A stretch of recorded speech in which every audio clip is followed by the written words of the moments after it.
Lorsque l'assistant du Cher a ouvert la boîte cadeau noire lors du banquet à l'hôtel Emirates Palace, il a découvert à l'intérieur la tête de Kristina Loginova, une jeune femme de 22 ans originaire de Novosibirsk.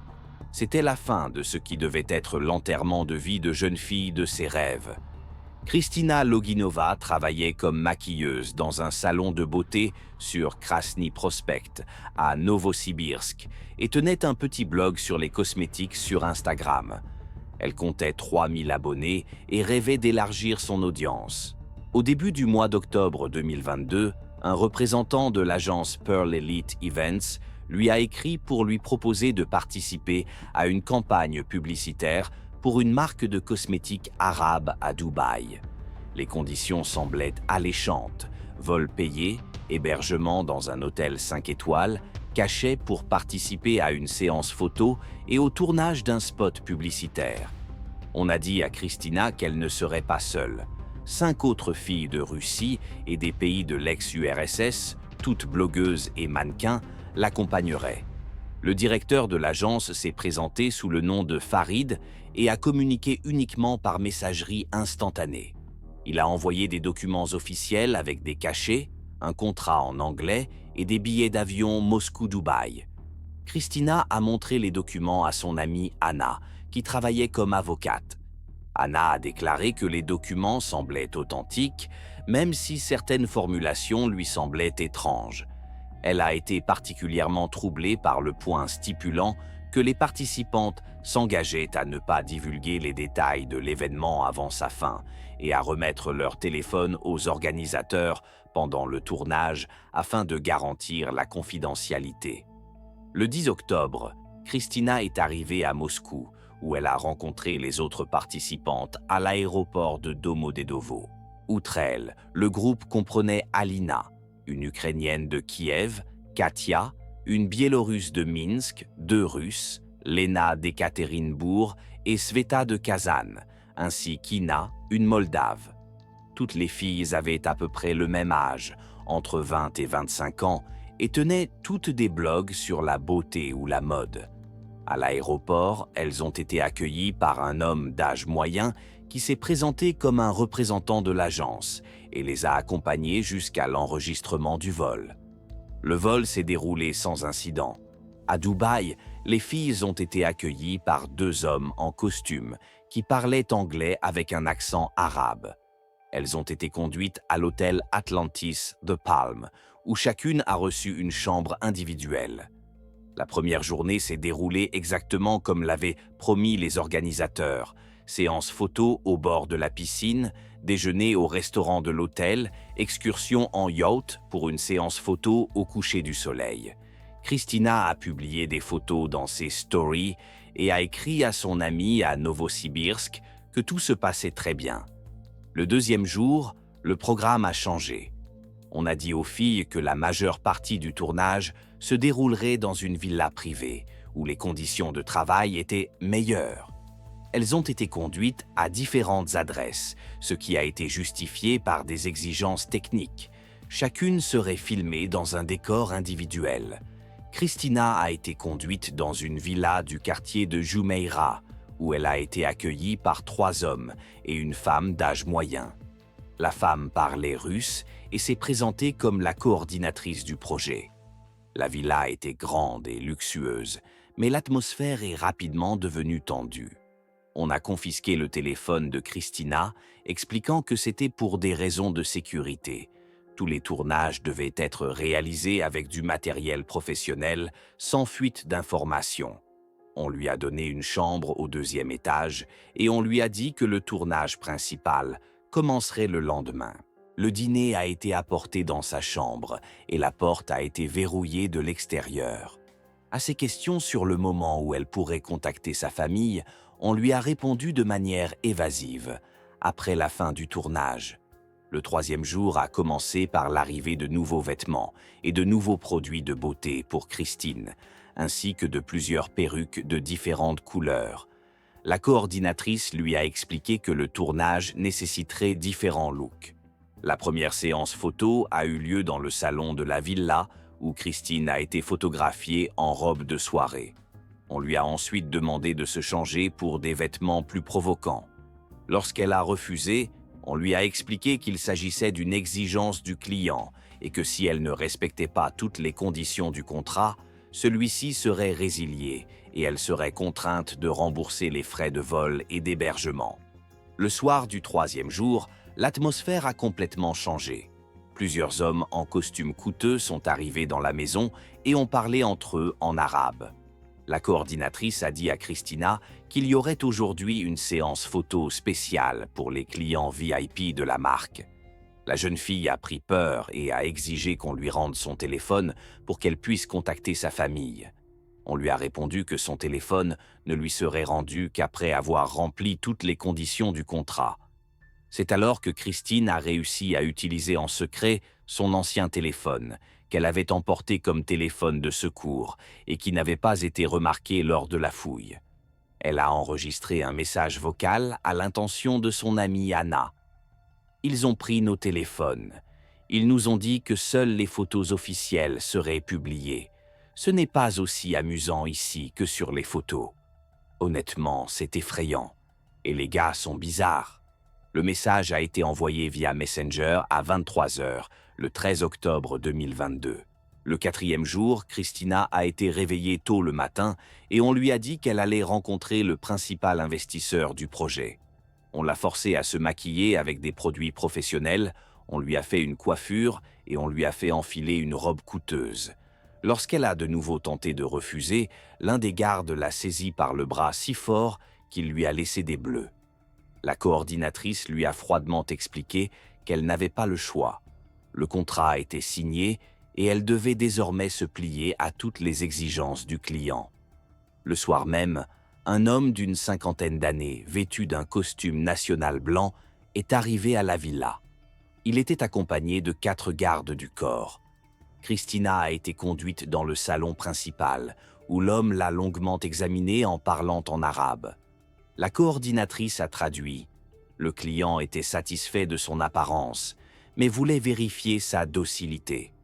Lorsque Christina a tenté de s'enfuir, elle a été retenue de force.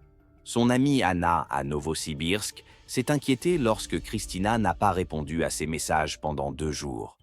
Elle a essayé de contacter l'agence Pearl Elite Events, mais le numéro de téléphone ne répondait pas et le site web de l'entreprise était inaccessible. Anna s'est adressée aux parents de Christina qui ont signalé la disparition de leur fille à la police. Cependant, les forces de l'ordre russe ont expliqué que la jeune fille se trouvait à l'étranger de son plein gré et qu'il fallait des raisons valables de croire qu'il lui était arrivé quelque chose pour lancer les recherches. Pendant ce temps, à Dubaï, les événements prenaient la pire tournure possible. Christina continuait de résister aux exigences de ses ravisseurs, refusant de participer à ce que la coordinatrice appelait des « services exclusifs pour clients VIP ». Elle a été battue à plusieurs reprises pour tenter de la briser. Le 5e jour, un médecin est venu à la villa et lui a fait plusieurs piqûres, après quoi Christina est devenue apathique et faible. Le 6e jour, il n'y avait plus de villa. C'est alors que Christina a compris qu'elle était tombée dans un piège dont elle ne pourrait pas s'échapper. Le médecin qui était venu la veille n'était pas un médecin, mais un homme spécialisé dans la préparation des victimes de la traite des êtres humains. Les injections contenaient de puissants sédatifs destinés à rendre la jeune fille plus docile. Cependant, Christina a continué à refuser de participer à ce que les organisateurs appelaient des « événements spéciaux ». La coordinatrice lui a expliqué la situation réelle sans détour. Il n'y avait aucun contrat publicitaire. L'agence Pearl Elite Events n'existait que sur le papier, enregistrée par l'intermédiaire de prête-noms au Yémen, où il est pratiquement impossible de vérifier les documents. Les filles ont été amenées à Dubaï pour servir de riches clients des pays du Golfe Persique. Celles qui acceptaient de coopérer recevaient de l'argent et pouvaient rentrer chez elles après un certain temps. Celles qui refusaient disparaissaient à jamais.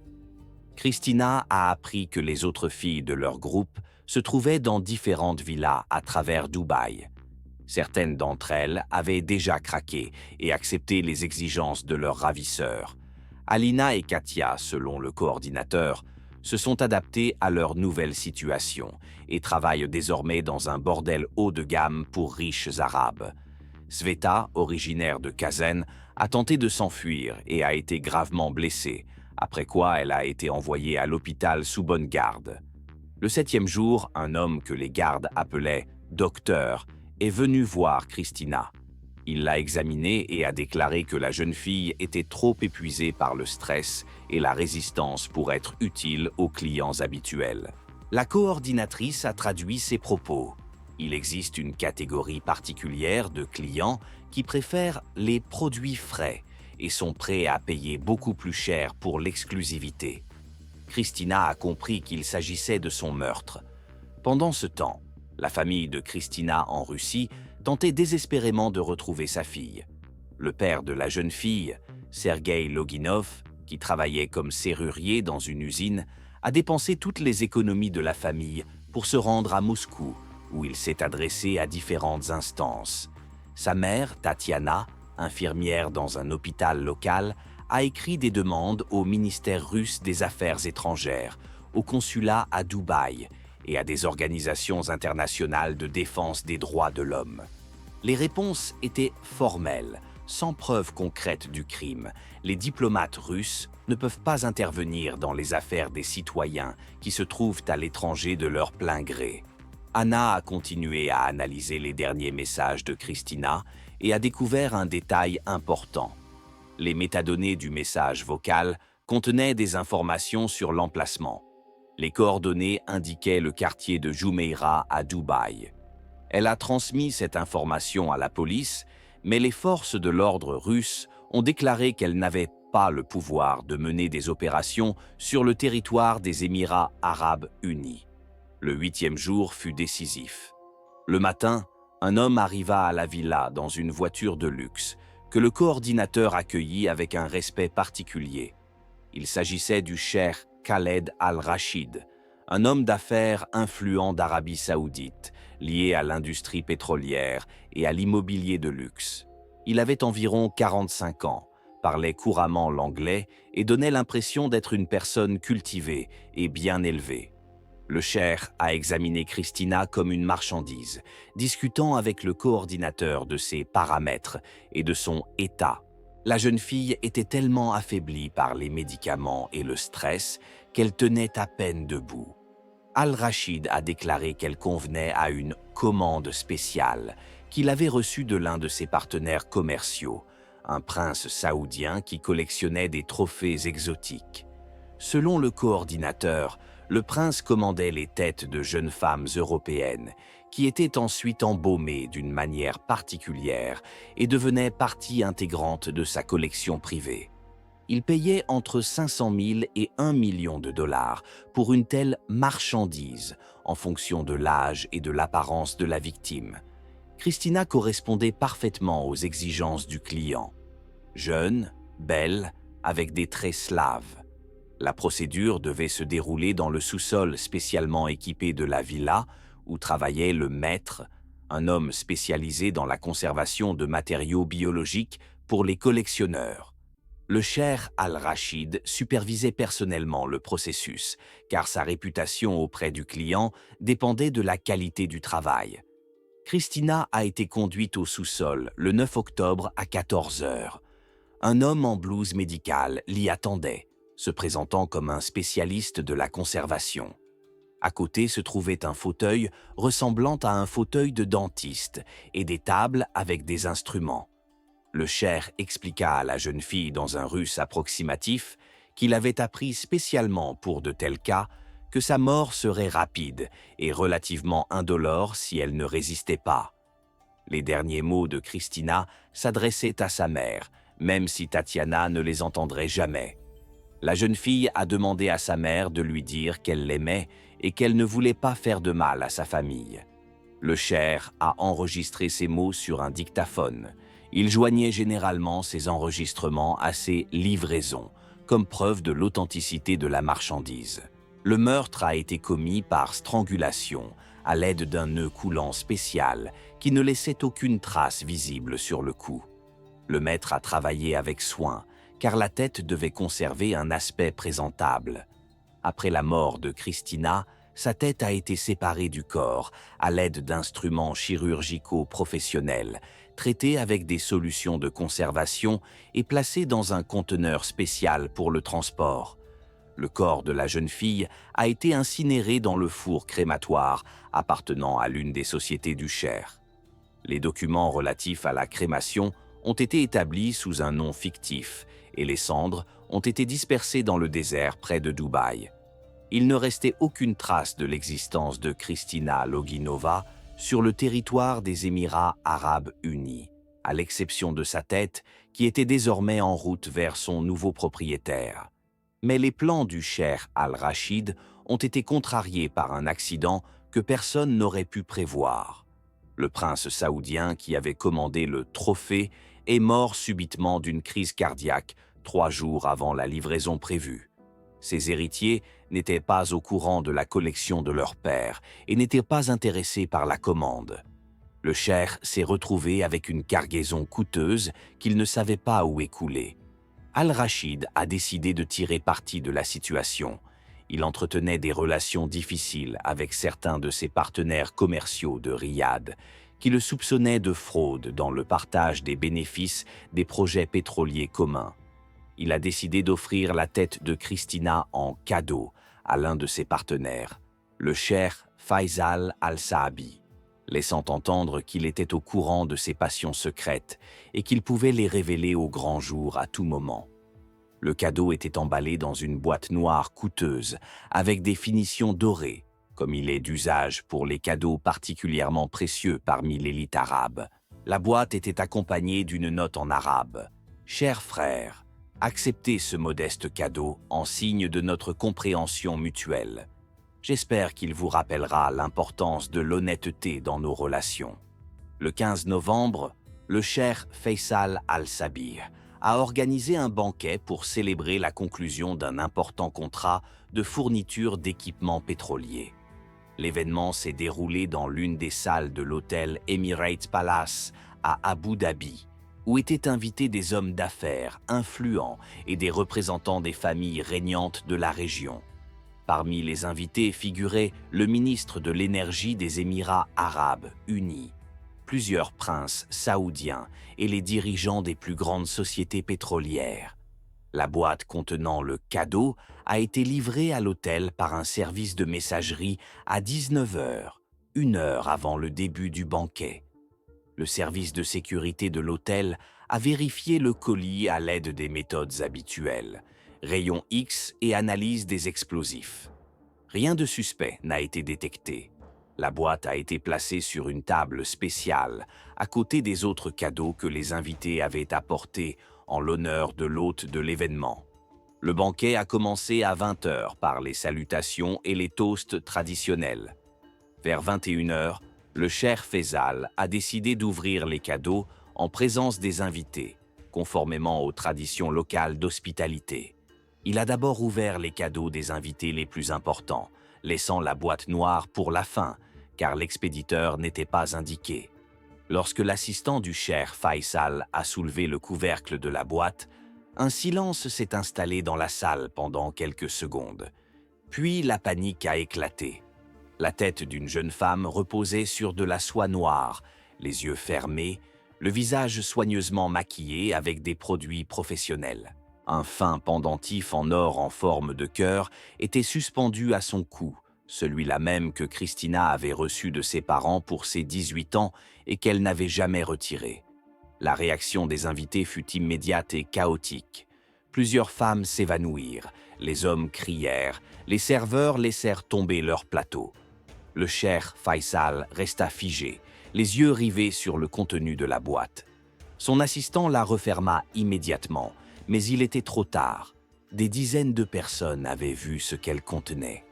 Le service de sécurité de l'hôtel a activé le protocole d'urgence en 20 secondes. Toutes les sorties de la salle ont été bloquées. Les invités ont été priés de rester sur place jusqu'à l'arrivée de la police. Le directeur de l'hôtel a personnellement contacté le chef de la police d'Abu Dhabi et l'a informé de l'incident. Cependant, 5 minutes plus tard, il a reçu un appel d'un membre du gouvernement lui demandant de minimiser la publicité autour de l'incident. La police est arrivée 12 minutes après l'appel. Les agents qui sont arrivés ont immédiatement bouclé la salle et ont commencé à interroger les témoins. La boîte contenant la tête a été saisie comme preuve matérielle. Cependant, une demi-heure plus tard, la situation a radicalement changé. Un haut fonctionnaire du ministère de l'Intérieur des Émirats arabes unis est arrivé à l'hôtel et a tenu une réunion à huis clos avec la direction de la police.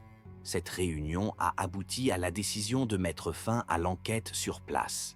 Tous les témoins ont été informés qu'il s'agissait d'une mauvaise blague, utilisant un mannequin réaliste, et ont été priés de ne pas divulguer l'information. Les invités du banquet se sont vus proposer une compensation financière pour préjudice moral en échange de la signature d'un accord de confidentialité. Les enregistrements vidéo des caméras de surveillance de l'hôtel ont disparu la nuit même. La version officielle était que le système de vidéosurveillance avait connu une panne due à des problèmes techniques. Les employés qui travaillaient dans la salle pendant le banquet ont été licenciés le lendemain, avec une importante indemnité, et envoyés en vacances à l'étranger aux frais de l'hôtel. Cependant, des informations sur l'incident ont filtré. L'un des serveurs a réussi à photographier le contenu de la boîte avec son téléphone portable avant qu'on ne lui demande de supprimer les photos. La photo est parvenue à un journaliste d'un journal local qui a publié un article sur cet étrange incident à l'hôtel, sans citer de nom ni de circonstances spécifiques. L'article a attiré l'attention des médias internationaux. Un journaliste d'un journal britannique a contacté Russian Today et a transmis l'information selon laquelle la tête d'une jeune femme slave avait été retrouvée à Abu Dhabi. Cette information est parvenue au consulat russe aux Émirats arabes unis, où l'on a commencé à vérifier les listes des citoyens russes disparus. Le nom de Kristina Loginova est apparu dans la base de données des personnes disparues dès le lendemain. Les employés du consulat ont contacté la famille de la jeune femme et leur ont demandé d'envoyer des photos à des fins de comparaison. Tatiana Loginova a envoyé les dernières photos de sa fille, y compris un gros plan de son visage, où l'on pouvait clairement voir la cicatrice caractéristique au-dessus de son sourcil gauche, résultat d'un accident survenu dans son enfance. L'expertise a montré une correspondance parfaite. La tête trouvée dans la boîte appartenait à Kristina Loginova. Cependant, il s'est avéré impossible d'obtenir une confirmation officielle de ce fait de la part des autorités des Émirats arabes unis. Les Émirats ont déclaré qu'aucun reste humain n'avait été trouvé à l'hôtel Emirates Palace et que les informations relayées par les médias étaient basées sur des rumeurs non vérifiées. Le consulat russe a envoyé une demande officielle concernant le sort de Kristina Loginova, mais a reçu pour réponse que cette citoyenne russe ne s'était pas enregistrée au consulat à son arrivée dans le pays, comme l'exige la loi, et que son lieu de résidence était inconnu. La réponse ne mentionnait toutefois aucun reste ou preuve matérielle retrouvée. La famille Loginov a tenté d'obtenir la vérité par l'intermédiaire des autorités russes. Sergueï Loginov a écrit une lettre au président russe pour lui demander de l'aide dans l'enquête sur le meurtre de sa fille. La réponse est venue de l'administration présidentielle. L'affaire a été transmise au ministère des Affaires étrangères pour qu'il travaille avec les Émirats arabes, unis par les voies diplomatiques. Le ministère russe des Affaires étrangères a adressé une note de protestation aux autorités des Émirats arabes unis, exigeant qu'une enquête soit menée sur la disparition de la citoyenne russe. En réponse, les Émirats arabes unis ont assuré qu'ils étaient prêts à coopérer dans la recherche de la disparue, mais qu'il fallait pour cela fournir des preuves concrètes que la femme se trouvait effectivement sur le territoire des Émirats arabes unis. Entre-temps, le sort des autres filles du groupe de Kristina s'est progressivement éclairci. Alina de Kiev et Katia de Minsk ont été retrouvées vivantes 2 semaines après le banquet à l'Emirates Palace. Elles ont été découvertes dans une clinique privée à Dubaï, où elles étaient sous surveillance médicale après avoir souffert d'un épuisement nerveux. Les deux femmes ont refusé de donner des détails sur ce qui leur était arrivé. Elles ont déclaré aux représentants des consulats de leur pays qu'elles étaient venues à Dubaï de leur plein gré pour travailler dans le secteur du divertissement et que personne ne les avait forcées. Au sujet de Christina, elles ont seulement déclaré l'avoir vue pour la dernière fois dans une villa du quartier d'Al-Barsha, d'où elle avait été emmenée par des inconnus. Alina et Katia ont obtenu de nouveaux documents en remplacement de ceux qu'elles auraient perdus et ont pris l'avion pour rentrer chez elles, accompagnées par des agents consulaires. Cependant, à leur arrivée à Kiev et à Minsk, elles ont disparu du champ de vision des autorités et des journalistes. Les tentatives pour les contacter ont été vaines, leur téléphone était éteint et elles ne se sont pas présentées à leur domicile. Sveta, originaire de Kazan, a été retrouvée morte à la morgue de l'hôpital municipal de Dubaï. La cause officielle du décès est une overdose. Son corps a été incinéré avant que ses proches n'apprennent son sort. Les cendres ont été remises au consulat russe sans qu'il soit possible de procéder à une expertise indépendante. Lena, originaire d'Ekaterinbourg, et Inna, originaire de Moldavie, n'ont jamais été retrouvées. Leurs noms figurent sur les listes des personnes disparues, mais aucune trace de leur séjour aux Émirats arabes unis n'a été officiellement découverte. Les familles des jeunes femmes poursuivent leurs recherches, mais sans résultat. Une enquête menée par des journalistes internationaux a révélé des liens entre la disparition des jeunes femmes et un réseau de traite d'êtres humains opérant dans les pays du Golfe Persique. L'agence Pearl Elite Events n'était qu'une des nombreuses sociétés écrans utilisées pour recruter des victimes dans les pays de l'ex-URSS. Les journalistes ont réussi à établir que derrière l'agence se cachait un groupe de personnes liées au cheikh Khaled al-Rachid. Ce groupe comprenait des citoyens de différents pays. Le russe Igor Kovalenko, l'ukrainienne Oksana Petrenko et le libanais Amin Haddad. Tous avaient une expérience dans le domaine du mannequinat et de l'industrie du tourisme, ce qui leur permettait de gagner facilement la confiance de leurs victimes potentielles. Kovalenko travaillait à Moscou, sous le couvert d'un poste de directeur d'agence de mannequins et recherchait des jeunes filles correspondant aux exigences des clients des pays arabes. Petrenko remplissait les fonctions de coordinatrice et de psychologue. Elle savait briser la résistance des victimes et les contraindre à se plier aux exigences des ravisseurs. Haddad assurait la logistique et les relations avec les clients dans la région. Le cheikh al-Rachid s'est avéré être une figure clé de ce réseau. Son empire commercial comprenait des compagnies pétrolières, des entreprises de construction et un réseau d'hôtels dans tout le Moyen-Orient. Il utilisait ses relations dans les cercles gouvernementaux de différents pays de la région pour assurer la sécurité de ses activités criminelles. Al-Rachid entretenait des relations particulièrement étroites avec le prince saoudien Turki Al-Faisal, connu pour ses passions excentriques. Le prince collectionnait des objets d'art rares, des bijoux et des restes humains. Il payait entre 200 000 et 1 million de dollars pour les têtes de jeunes femmes européennes, en fonction de leur âge et de leur apparence. Le système fonctionnait de manière simple et efficace. Les recruteurs trouvaient des jeunes filles en Russie, en Ukraine, en Biélorussie et dans d'autres pays de la région, leur proposant des contrats avantageux pour travailler dans le mannequinat ou l'industrie du tourisme.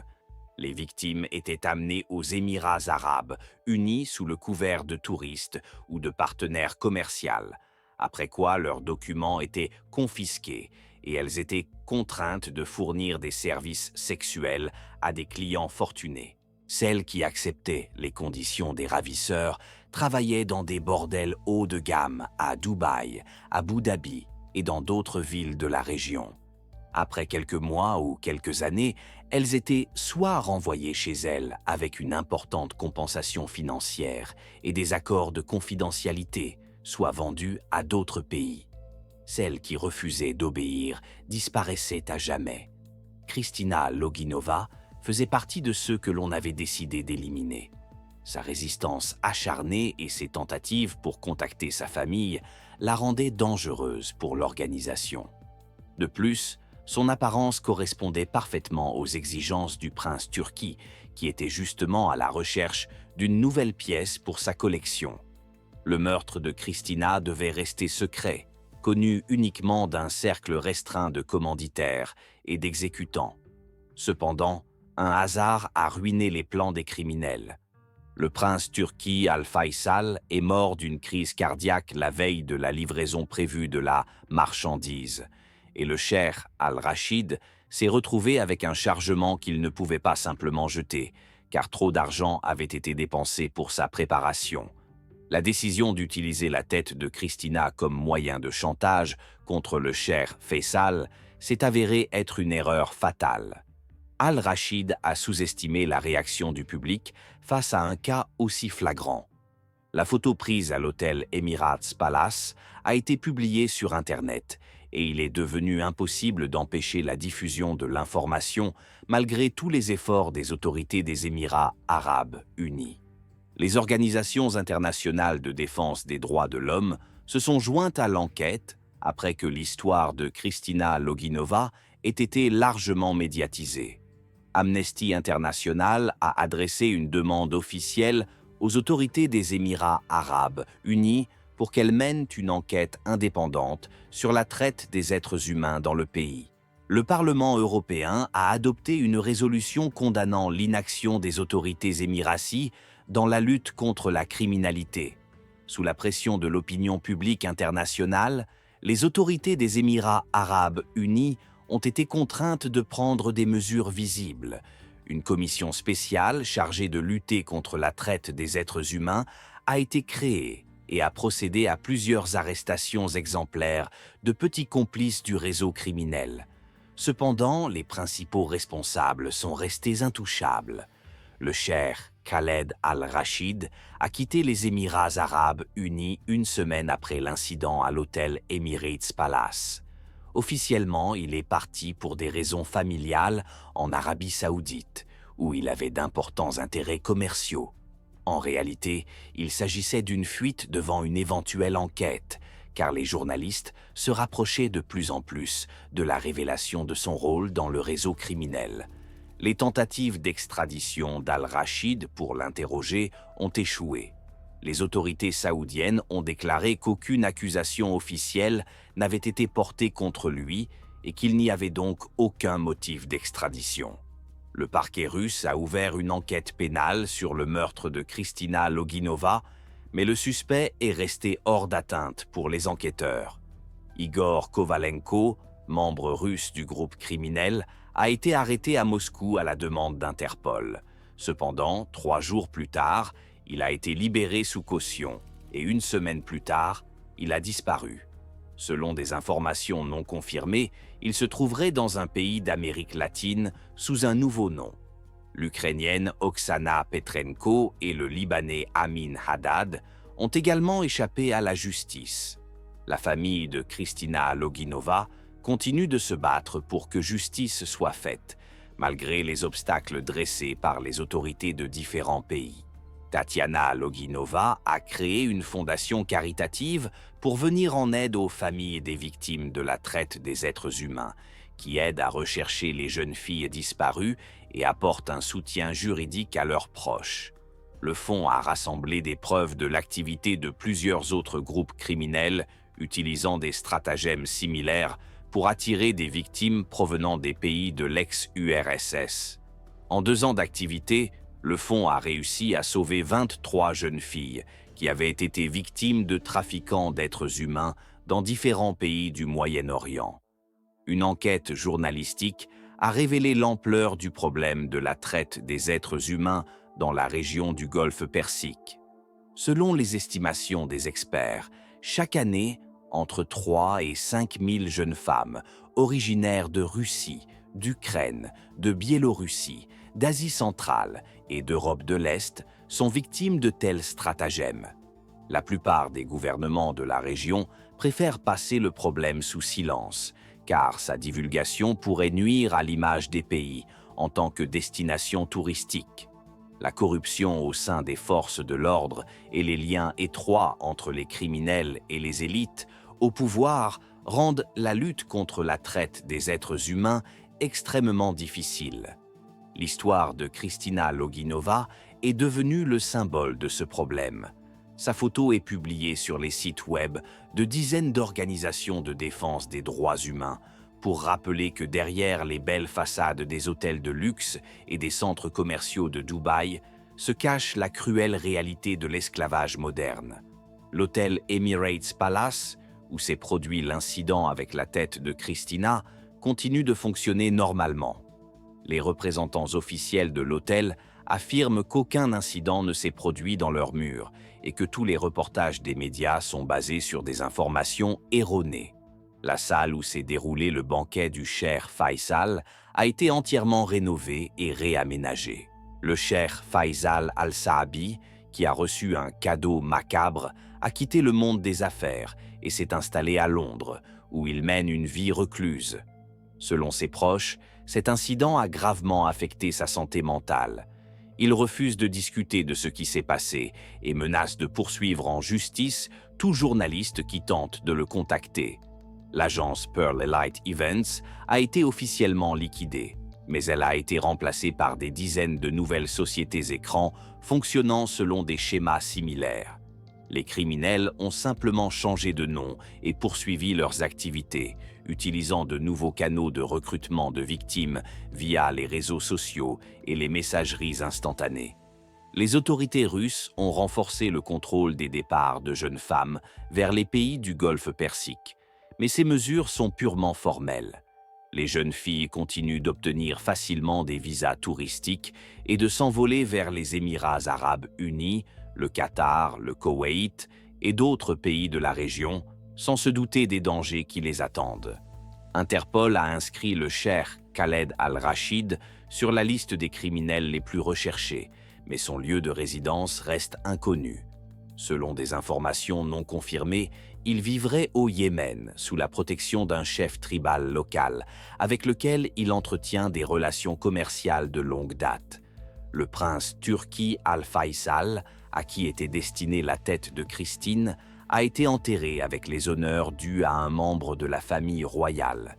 Les autorités saoudiennes préfèrent ne pas parler de ces perversions, mais les journalistes ont réussi à découvrir qu'une pièce contenant des restes humains d'origines diverses avait été trouvée dans son palais.